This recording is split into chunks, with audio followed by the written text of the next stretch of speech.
नमस्कार, मैं डॉक्टर गुंजन गर्ग राजकीय महाविद्यालय गंगापुर सिटी, कोटा विश्वविद्यालय कोटा द्वारा निर्धारित बीए पार्ट तृतीय के द्वितीय प्रश्न पत्र संस्कृत के अंतर्गत नीति शतक पुस्तक निर्धारित है। उसके 50 श्लोक हम पूर्व की कक्षा में पढ़ चुके हैं। आज हम 51वां श्लोक पढ़ने जा रहे हैं।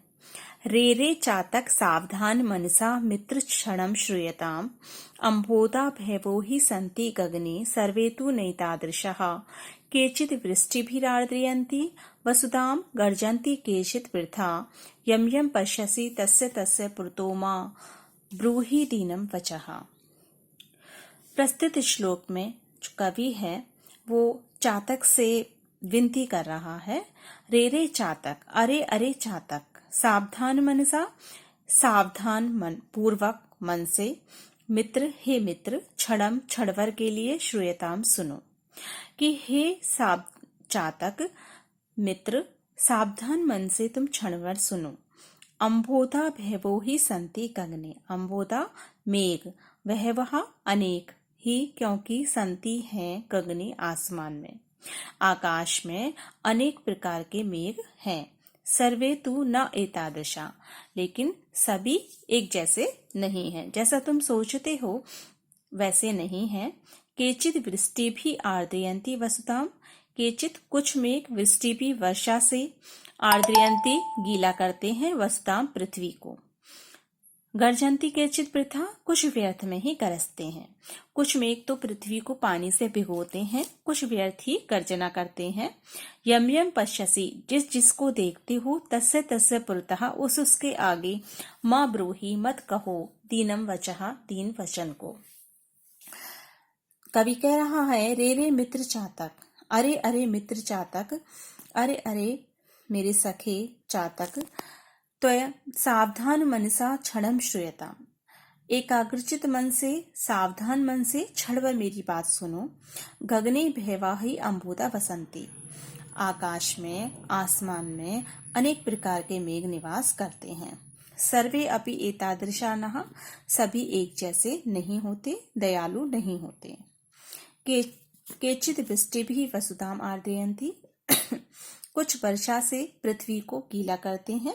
केचित वृक्षा गर्जन्ति, कुछ व्यर्थ में ही गर्जना करते हैं, गड़गड़ाहट करते हैं। तुम यम यम पश्यसि, जिस जिसको देखते हो, तस्य तस्य पुरतः उस उसके सामने, दीनम वचः मा ब्रूहि, दीन वचन मत कहो। यहाँ कवि चातक के माध्यम से मनुष्य को कह रहा है कि हर किसी के सामने तुम याचना मत करो, जो देने वाला है उसी के सामने ही याचना करनी चाहिए। प्रस्तुत श्लोक में शार्दूल विक्रीडितम छंद का प्रयोग किया गया है। न एतादृशः, न प्लस एतादृशः वृद्धि संधि का प्रयोग किया गया है। अगला श्लोक है अकर्णुत्तम अकारण विग्रह परधने परयोषिति च स्पृहा स्वजन बंधुजनेषु असहिष्णुता प्रकृति सिद्धम इदम ही दुरात्मनाम। दुष्टों के स्वभाव को बताते हुए कवि कह रहा है अकर्णोत्तम कठोरता, अकारण विग्रह बिना किसी कारण के लड़ाई करना, परधने परयोषिति च स्पृहा दूसरे के धन में इच्छा रखना और पराई स्त्री के प्रति इच्छा रखना, स्वजन बंधुजनेषु असहिष्णुता अपने लोगों के प्रति, अपने पारिवारिक जनों के प्रति और अपने बंधुजनों के प्रति असहनशीलता रखना, प्रकृति सिद्धमिदम यह दुरात्मनम दुष्टों का प्रकृति सिद्ध स्वभाव है, यह दुष्टों का स्वभाव है, उसको बदला नहीं जा सकता। यह दुष्टों के दुर्जनों के स्वभाव की विशेषताओं को बताया गया है कि कठोरता, बिना किसी कारण के लड़ाई लड़ना, पर दूसरों के धन पर और पराई स्त्री पे इच्छा रखना, अपने लोगों और बंधुजनों के प्रति असहनशीलता रखना, यह दुष्ट व्यक्तियों का प्रकृति सिद्ध स्वभाव है। यहाँ पर द्रुत विलंबित छंद का प्रयोग किया गया है। बंधुजनेषु असहिष्णुता गुण यड़ संधि का प्रयोग किया गया है। यहाँ पे परधने परयोषिति अनुप्रास अलंकार का सौंदर्य हम यहाँ देख सकते हैं। अगला श्लोक दुर्जनः परिहर्तव्यो विद्यालंकृतोऽपि सन् मणिना भूषितः सर्पः किम असौ न भयंकरः। दुर्जनः बुरा व्यक्ति को परिहर्तव्यः छोड़ देना चाहिए, त्याग देना चाहिए। विद्या अलंकृतोऽपि विद्या से अलंकृत होने पर भी। मणिना भूषितः सर्पः मणि से सुसज्जित अलंकृत सर्प किम असौ न भयंकरा क्या वह भयंकर नहीं होता।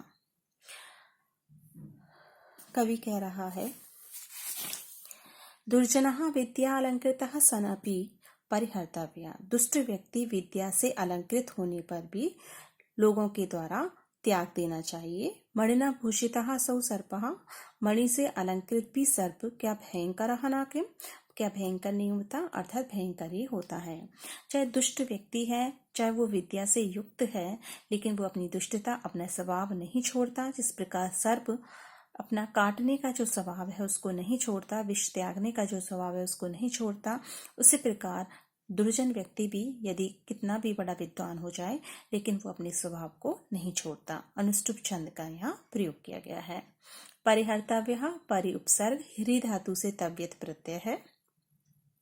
अलंकृतः प्लस अपि पूर्व रूप संधि का प्रयोग किया गया है।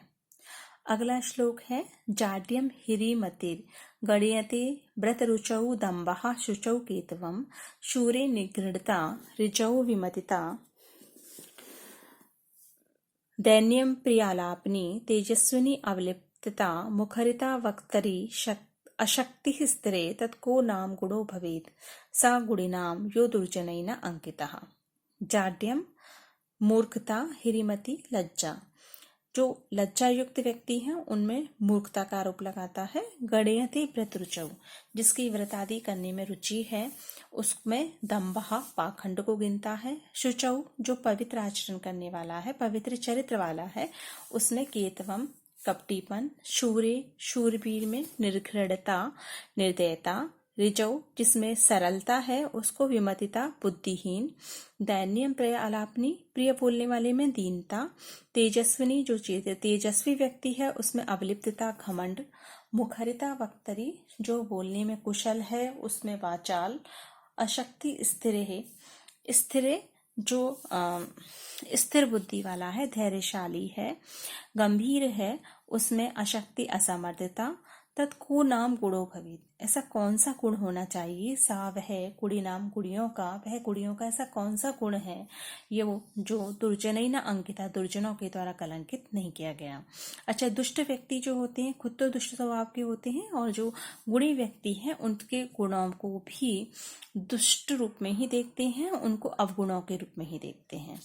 अगर गुणवान व्यक्ति लज्जावान है तो उसको जड़ मानते हैं, वो व्रतों में रुचि रखता है तो उसको पाखंडी, अगर वो पवित्र आचरण वाला है, पवित्र चरित्र वाला है तो उसको कपटीपन, शूरवीर में निर्दयता, सरल व्यक्ति में बुद्धिहीनता, प्रिय बोलने वाले में दीनता, तेजस्वी व्यक्ति में घमंड, वक्ता जो है उसमें वाचाल, गंभीर व्यक्ति में असमर्थता।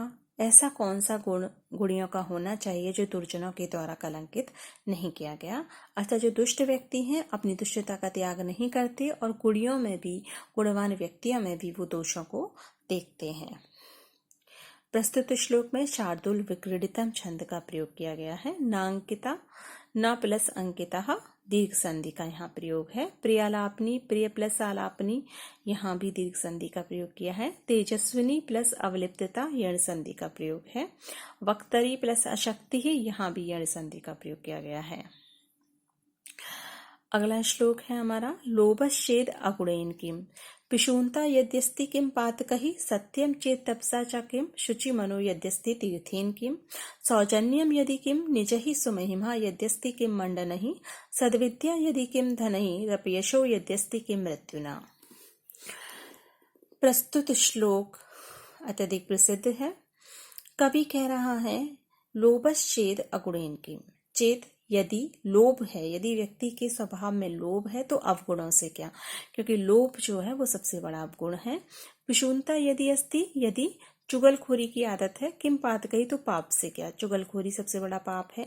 सत्यम चेत यदि सत्य है तो तपसा चा तो तपस्या से क्या प्रयोजन, किम शुचि मनो यदि अस्ति यदि मन में पवित्रता है, तीर्थेन किम तो तीर्थों की क्या आवश्यकता है, सौजन्यम यदि किम निजहि सुमहिमा, यदि सज्जनता है तो अपनों से क्या, सुमहिमा है यदि तो आभूषणों से क्या, सद्विद्या यदि किम धनई, यदि सद्विद्या है, विद्या धन है तो धन से क्या, विद्या जिसके पास है उसको धन से क्या प्रयोजन, अपयशो यदि अस्ति, और यदि व्यक्ति कहीं अपयश है, निंदा है तो मृत्यु से क्या, यदि लोभ है तो अवगुणों से क्या, चुगलखोरी यदि है तो पाप से क्या, सच बोलना जिसके पास है तो तपस्या से क्या, जिसका मन पवित्र है उसे तीर्थों से क्या, जिसे जो सज्जन है उसे अपनों की आवश्यकता क्या, जिसके पास महिमा है, यश है जिसका, उसे आभूषणों से क्या, और श्रेष्ठ विद्या जिसके पास है उसे धन से क्या,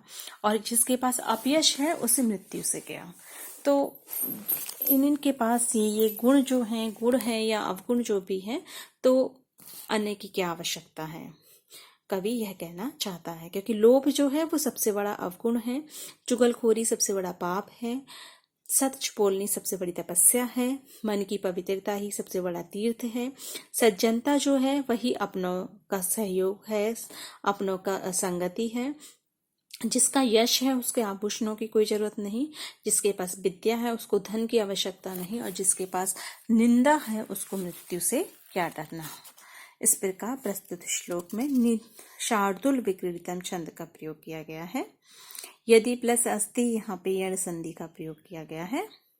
आज की कक्षा में हम इतना ही पढ़ेंगे। धन्यवाद।